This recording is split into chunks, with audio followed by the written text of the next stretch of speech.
तो स्वामी जी ने बताया कि 10 उपनिषदों को पढ़कर 6 शास्त्रों के भाष्य व रीति सहित सूत्रों को 2 वर्ष के भीतर पढ़ लेना चाहिए और आचार्य जी ने पढ़ा देना चाहिए। इसके पश्चात 6 वर्षों के भीतर चारों ब्राह्मण अर्थात ऐत्रेय, शतपथ, साम और गोपथ ब्राह्मणों के सहित चारों वेदों के स्वर, वेद, अर्थ, संबंध तथा क्रिया सहित पढ़ना योग्य है। इसमें प्रमाण है जो वेद को स्वर और पाठ मात्र पढ़ कर अर्थ नहीं जानता, वह जैसा वृक्ष, डाली, पत्ते, फल फूल और अन्य पशु, धान्य और आदि का भार उठाता है, वैसे भारवाहा अर्थात भार को उठाने वाला है। जो वेद को पढ़ाता है उनका यथावत अर्थ जानता है। ज्ञान से पापों को छोड़कर पवित्र धर्म आचरण के प्रताप से वही संपूर्ण आनंद को प्राप्त होता है। देहांत के बाद सर्वानंद को प्राप्त होता है। जो अविद्वान हैं वे सुनते हुए नहीं सुनते, देखते हुए भी नहीं देखते और बोलते हुए भी नहीं बोलते।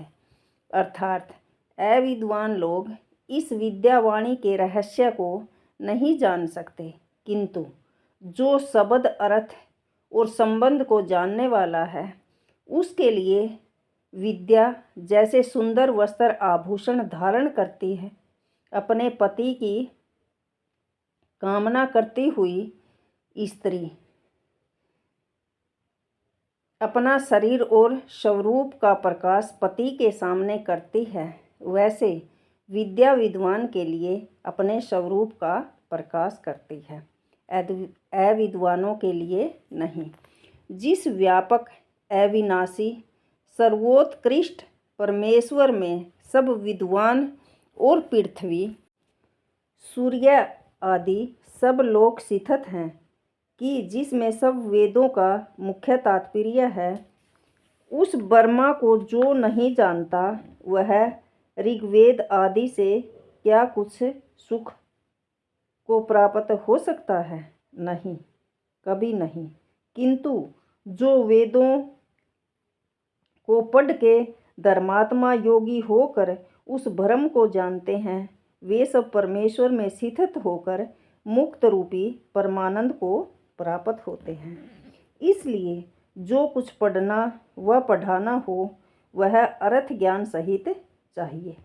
इस प्रकार सब वेदों को पढ़ के आयुर्वेद अर्थात जो चरक, सुश्रुत अर्थात ऋषि मुनि परिणीत वैदिक शास्त्र हैं, उसको अर्थ, क्रिया, शस्त्र, छेदन, वेदन, लेप, चिकित्सा, निदान, औषध, पथ, शरीर, देश काल और वस्तु के गुण ज्ञान पूर्वक 4 वर्ष के भीतर पढ़ें और पढ़ावें। तदंतर धनुर्वेद अर्थात राज संबंधी काम करना है। इसके 2 वेद हैं, एक निज राजपुरुष संबंधी और दूसरा प्रजा संबंधी होता है। राज कार्य में सब सेना के अध्यक्ष शस्त्र विद्या नाना प्रकार के व्यूहों का अभ्यास अर्थात जिसको आजकल कवायद कहते हैं, जो कि शत्रुओं से लड़ाई के समय में क्रिया करनी होती है, उसको यथावत सीखें। और जो प्रजा के पालने और वृद्धि करने के प्रकार हैं, उनको भी सीख कर न्यायपूर्वक सब प्रजा को प्रसन्न रखें। दुष्टों को यथा योग्य दंड, श्रेष्ठों के पालन का प्रकार सब प्रकार सीख लें। इन राज विद्या के 2-2 वर्ष में सीख कर गांधर्व वेद की, जिसको गान विद्या कहते हैं, उसमें स्वर, राग रागनी, समय, ताल, ग्राम, तान, वादित्र, नृत्य, गीत आदि को यथावत सीखें, परंतु मुख्य करके सामवेद का ज्ञान व त्रिवादन पूर्वक सीखें और नारद संहिता आदि जो आरस ग्रंथ हैं उनको पढ़ें, परंतु बड़वे वास्य और विषय शक्ति कारक वैरागियों के गंधर्व शब्द वत व्यर्थ आलोप कभी न करें। अर्थवेद कि जिसको शिल्प विद्या कहते हैं उसको पदार्थ गुण विज्ञान क्रिया कौशल नानाविध पदार्थों का निर्माण पृथ्वी से लेके आकाश पर्यंत की विद्या को यथावत सीख के अर्थार्थ जो ऐश्वर्य को बढ़ाने वाला है उस विद्या को सीख के 2 वर्ष में ज्योतिष शास्त्र, सूर्य सिद्धांत आदि, जिसमें बीजगणित, अंक, भूगोल, खगोल और भूगर्भ विद्या है, इसको यथावत सीखें। तत्पश्चात सब प्रकार की हस्तक्रिया, यंत्र कला आदि भी सीखें, परंतु जितने ग्रह, नक्षत्र, जन्म पत्र, राशि, मुहूर्त आदि के फल के विधायक ग्रंथ हैं उनको झूठ समझकर कभी पढ़ें, उनको झूठ समझ के कभी न पढ़ें और पढ़ावें। ऐसा प्रयत्न पढ़ने और पढ़ाने वाले करें कि जिसमें 30 व 34 वर्ष के भीतर समग्र विद्या, उत्तम शिक्षा प्राप्त होए। मनुष्य लोग कृतकृत्य होकर सदा आनंद में रहें। जितनी विद्या इस रीति में 30 व 34 वर्षों में हो सकती है उतनी अन्य प्रकार से 7 वर्ष में भी नहीं हो सकती। ऋषि परिणीत ग्रंथों को इसलिए पढ़ाना चाहिए कि वे बड़े विद्वान, सब शास्त्रविद और धर्मात्मा थे, और अनऋषि अर्थात जो अल्प शास्त्र पढ़े हैं और जिनका आत्मा पक्षपात सहित है उनके बनाए हुए ग्रंथ भी वैसे ही हैं। पूर्व मीमांसा पर व्यास मुनि कृत व्याख्या, वैशेषिक पर गौतम मुनि की व्याख्या, न्याय सूत्र पर वात्स्य मुनि की व्याख्या, भाष्य पतंजलि मुनि के सूत्र पर व्यास मुनि के भाष्य, कपिल मुनि के संख्या सूत्र पर भागुर मुनि की भाष्य, व्यास मुनि वेदांत सूत्र पर वात्स्य मुनि ने जो भाष्य अथवा बोध मुनि कृत भाष्य वृत्ति सहित पढ़ें और पढ़ावें इत्यादि सूत्रों का कल्प अंग में भी गिनना चाहिए। जैसे ऋग्यजुः, साम और अर्थ चारों वेद ईश्वर कृत हैं, वैसे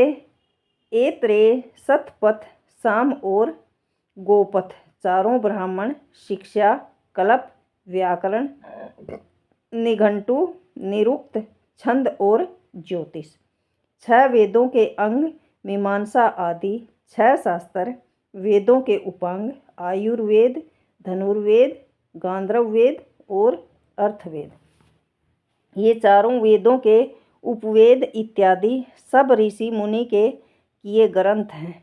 इनमें भी जो वेद विरुद्ध प्रतीत हो उसको छोड़ देना, क्योंकि वेद ईश्वर कृत होने से निभ्रांत स्वतः प्रमाण अर्थात वेद का प्रमाण वेद से ही होता है।